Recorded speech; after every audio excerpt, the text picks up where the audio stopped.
Comme vous avez vu, Mike Summerfield vient juste de remporter l'Arnold Classic UK. On va analyser ensemble le top 2, voir ce qui a fait la différence entre Mike et Wesley. Donc on va faire la première comparaison par rapport au front double biceps.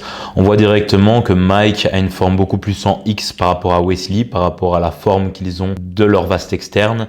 Donc Mike aura toujours beaucoup plus de galbe que Wesley, qui a des jambes un peu plus longues et des assertions un peu plus longues. Du coup, Wesley sera beaucoup plus en forme en T que Mike. Sinon, si je devais donner un commentaire sur les poses, je pense que les deux poses sont parfaitement exécutées. Il n'y aurait pas énormément de choses à changer. Peut-être l'orientation des poignets de Wesley un peu plus vers l'arrière pour lui donner un peu plus de pic du biceps. Sinon, je pense que les poses sont globalement très bien effectuées. On va passer à la suivante. Donc ici, on va analyser le lat spread. Donc au niveau du lat spread, ce n'est pas une pose obligatoire en classique physique. C'est une pose qu'ils ont tous les deux choisi de mettre dans leur présentation individuelle. Je trouvais intéressant de les analyser. Du coup, il y a un détail qui va sauter aux yeux directement, c'est le placement de Wesley par rapport au fait qu'il a les mains qui viennent complètement en avant, qui viennent sur les abdos. Quand j'enseigne cette pose, je fais toujours mettre les mains sur le côté de façon à améliorer la forme en V créée par les dorsaux et la taille, amplifiant l'effet d'une taille fine.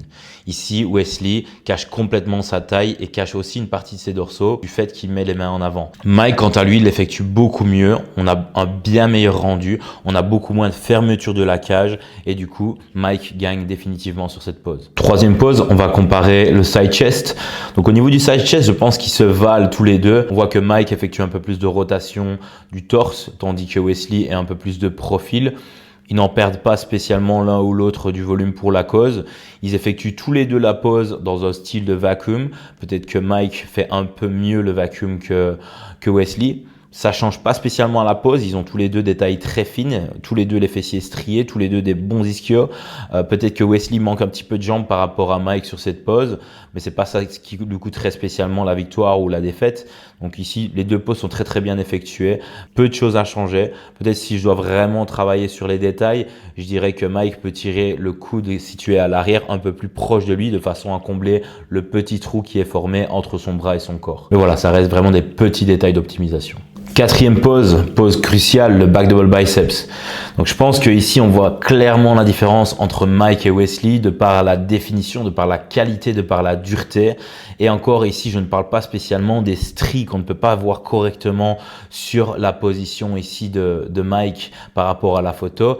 Mais Mike a des fessiers beaucoup plus striés que pourrait l'avoir Wesley sur cette pose. Et si je dois vraiment analyser leur posing, je dirais que Mike manque quand même beaucoup de rotation externe de l'épaule. Donc quand on analyse le back double biceps de Mike, on voit qu'il nous manque le double biceps. Donc les bras partant en avant cachent le biceps par rapport au point de vue des juges. Donc il devrait travailler sa rotation externe de l'épaule, il devrait travailler sa mobilité pour être capable de montrer ses biceps aux juges qui sont derrière et en dessous de la scène. On voit que Wesley le fait un petit peu mieux, ça pourrait être un tout petit peu plus optimisé également, mais bon, ça reste encore une fois des détails, ça n'a pas empêché Mike de gagner quand même. Et voilà justement sur la pose du sapin, c'est ce dont je vous parlais par rapport au stri des fessiers de Mike. Ici, je pense que Wesley perd quelque chose en gardant les fessiers vers l'arrière. Il n'arrive pas à montrer correctement les stries par rapport à cette position. Donc, dans cette position, en termes général, on pousse le bassin en avant, on tire les coudes en arrière de façon à montrer la définition du dos et de façon à montrer les stries des fessiers. Sauf que ici, Wesley empêche les fessiers de se contracter pleinement en gardant le bassin vers l'arrière, ce qui empêche toute contraction. Quand on est d'accord, ce n'est pas une pause, mais je trouve quand même ça super intéressant d'aborder cette transition avant de faire le back double biceps de façon à montrer et la définition et le volume. Et en dernière pose, je vais parler de leur favorite classic pose. Donc, on voit bien le célèbre classic double biceps de Mike. La prestance, l'élégance. Je pense qu'il a vraiment cette forme en X. Il a un très bon décalé de bassin que pour affiner sa taille, qui marque énormément également avec le volume de ses dorsaux. Donc très bon choix de pose, je pense. Il a les jambes un petit peu croisées qui, encore une fois, arrondit le volume du vaste externe qui lui donne un look super classique et vraiment en X. Wesley, quant à lui, choisit un T-cup. Donc, au niveau de son T-cup, il a la même erreur qu'il fait sur son front lat spread. Le fait que sa main part un petit peu trop en avant. Et au même titre que la hauteur de sa main sur sa taille. Donc par rapport aux insertions de ses dorsaux, moi je mettrais la main un petit peu plus haut et bien sûr un petit peu plus en arrière.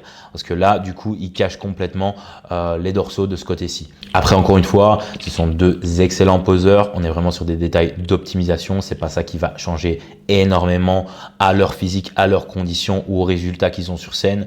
Mais si on parle vraiment purement posing, voilà un petit peu les axes d'amélioration que je pourrais proposer. J'espère que cette vidéo vous a plu. N'hésitez pas à me laisser un commentaire pour que je continue ce format ou pas.